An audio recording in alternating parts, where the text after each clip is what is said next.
Managing your finances, I think, is the most important part or essential for your life.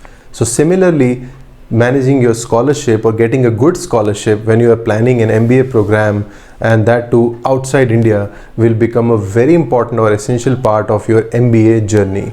Because the less burden you have pre-MBA as well as during MBA, the better it will be the post-MBA experience in a foreign country. So hi everyone, my name is Rohit Jha, and in this video I'm going to specifically talk about the MBA scholarships, types of MBA scholarships, how you can maximize your chances to get the scholarship in the best of the MBA schools across the globe. But before I start, please do subscribe to our channel and press the icon on your screen so that you will be notified whenever we'll upload a lot of good videos on career opportunities, global MBA, MIM, MS programs, resume, as well as the interview process. So let's start the video. So let's break down this video into two steps. First, I'll talk quickly about the types of scholarships, and then the next part that will come is how you can actually maximize the chances to get a good scholarship in the top 100 or top 50 business schools of the world. Now, I'm not talking about the schools here which are very not very highly ranked, and they have almost a lot of marketing tie-ups. So they might offer you good admissions on the spot, or they might even offer you good scholarships as well. So we are talking about here the top business schools, transparent in their process with no marketing tie-ups, completely based on your merit or maybe based on your requirements. So let's start with this. First, the type of scholarships. So number one is, as you already know, it's the merit-based scholarship, and that's the most important, where you are automatically eligible. So while filing for the whole application process, you will be considered for all the merit-based scholarships. Now there are a lot of merit-based scholarships depending on the school which you are applying for. So almost all the schools, they offer diverse scholarships based on merit. Now that's number one. There might be a case where few schools might ask you to write a few essays or a separate essay for scholarship, but in majority of the cases, whatever admission essays you're going to write, those essays will be considered for your scholarship as well, along with the complete application process, including your interviews or LORs or your video interview. So that's about the merit-based scholarships. Now let's talk about the need-based scholarship.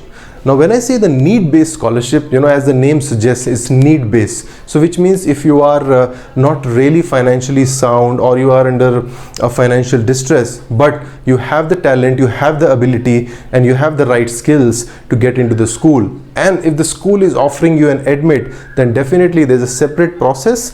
If you think you're not really that great financially, apply through that process. Almost all the schools, they offer need-based scholarships. So they will do a financial assessment based on your assets as well as your liabilities, your income, your last couple of years background, and based on that they'll offer you a scholarship. If you are talented and if you're skillful, they're going to give you an admit as well as scholarship if you really need it. So that's the need-based scholarship, or the financial need, which is for the student. Now let's move to the next part of this video, which is very important. Now, how you should maximize your chances to get a scholarship in a top business school. Now you already know, getting an admit and getting a scholarship, both the things are completely different, because you might get an admit from Stanford, Harvard, or any other top school, but the chances of scholarship are very low because the pool is highly competitive, and this is for all the schools, applicable for all the schools across the globe. They're very competitive when it comes to the scholarship. So now let's talk about the number one reason, or the number one focus. Number one focus should be applying early. And you must have heard this a lot. So definitely this is very important. There's a lot of data to back this statement. So you should apply in round 1 or round 2 maximum. This is for the international students. But this doesn't mean that you will not get any scholarship if you apply in round 3 or round 4. But the chances are, first of course, very low, and secondly, even if you get it, there might be a case where you will get a less amount as compared to what you would have got if you had applied in round 1 and round 2.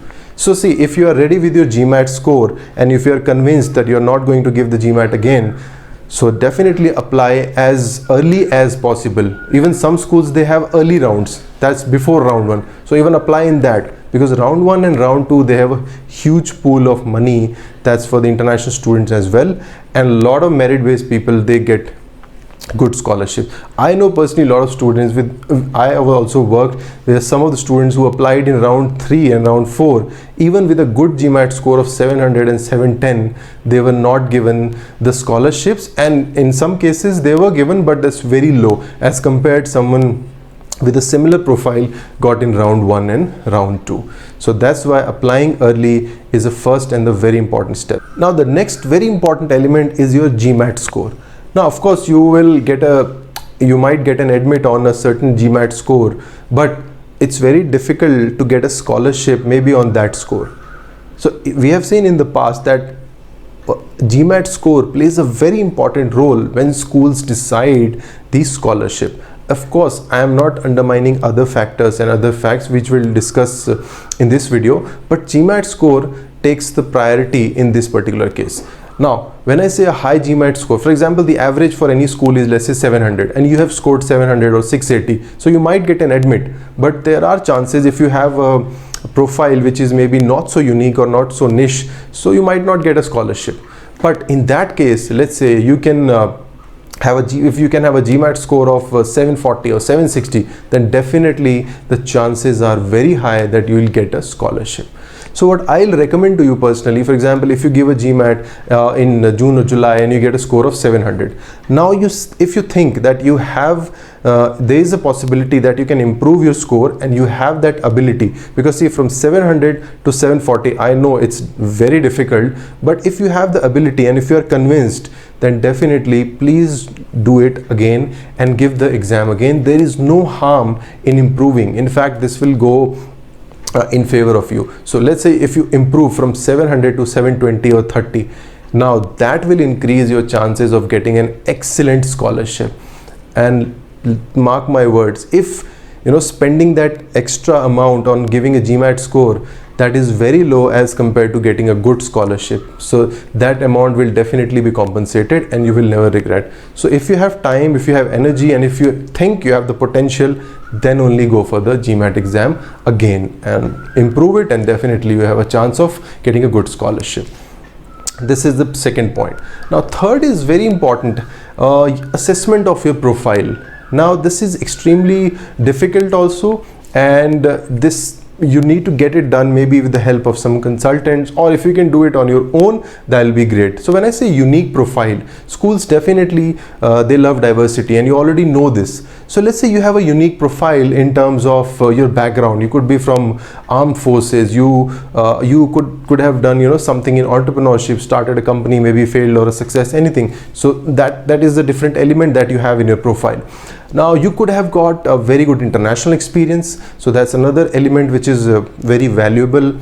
Or maybe you have a very strong domain expertise in one of the domains, so that could again be a solid experience which you can always sell it with the admission committees. So there are a lot of other elements, or maybe you have I would say a lot of achievements in whatever you have done in the past, in school, in college, or maybe during your journey in your previous organizations, you were exceptional.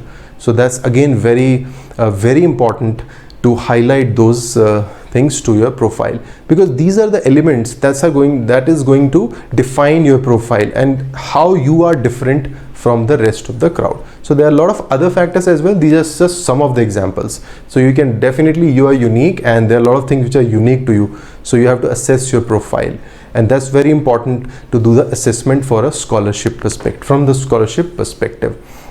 Now let's talk about the school selection. Now why I'm saying that school selection is important when we talk about scholarships, because you might want to get into your dream school. Definitely that's great, you get into Stanford, Harvard, or what, anywhere in the world, but definitely this economic factor you have to take care, because I know it's paying 1 crore in Indian rupees, or maybe more than $120,000. It's too much for any program in the world.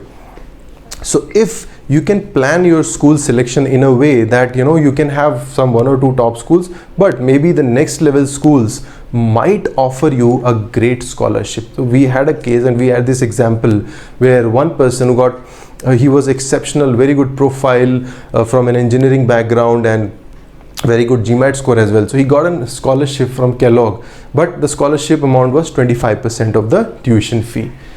But now that person also applied to Darden School. That's also a very good school. He got 100% scholarship.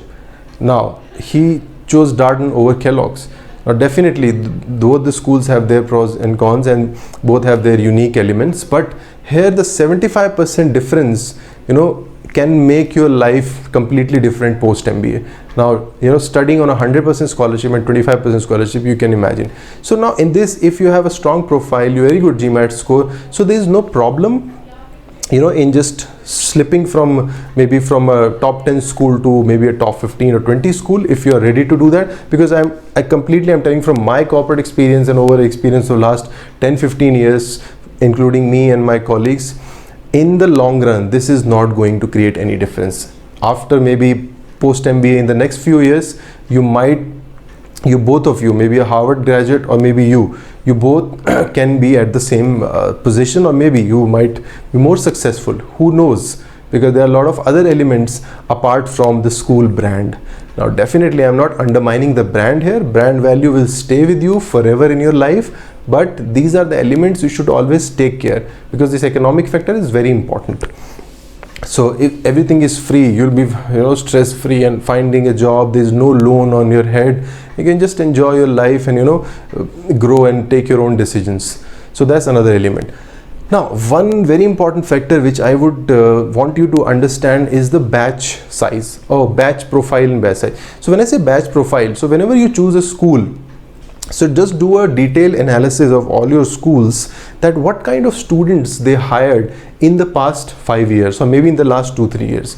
Then assess your profile accordingly. Why I'm saying that? Because for example, you are from a consulting background, and if you're choosing a school and that school has taken almost 50% of the class is from the consulting background. Now the chances of getting a scholarship in that particular bunch will be very difficult for you. Now maybe another school you might choose where the students from consulting are only 10 or 15%, or maybe you have a marketing background or a data science background, and people from that background are very low in terms of percentage. Now that will go in favor of you. Of course, all the things are rest of the things remain constant, I'm assuming. So that factor will go in favor of you, both in terms of admit as well as the scholarship amount. Because again, I'm telling you, schools, education institutions, they love diversity.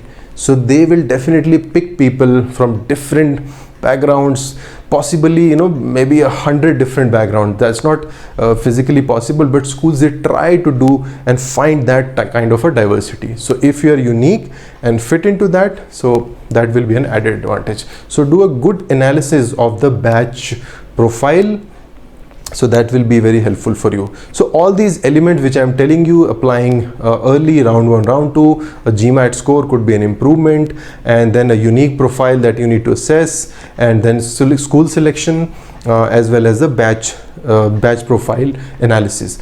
Combine everything in terms of thinking about the scholarship. This is only with respect to the scholarships perspective.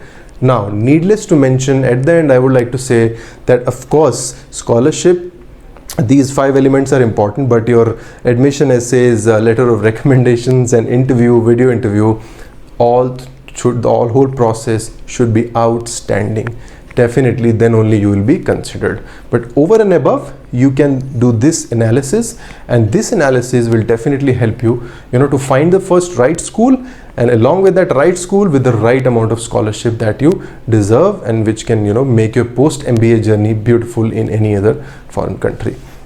So that's it for this video. Thank you so much for listening to me. Do like, share and comment, and do follow our blog for more updates, and give your requirements, give your feedback. Feedbacks are always welcome. So in the meantime, take care and bye bye.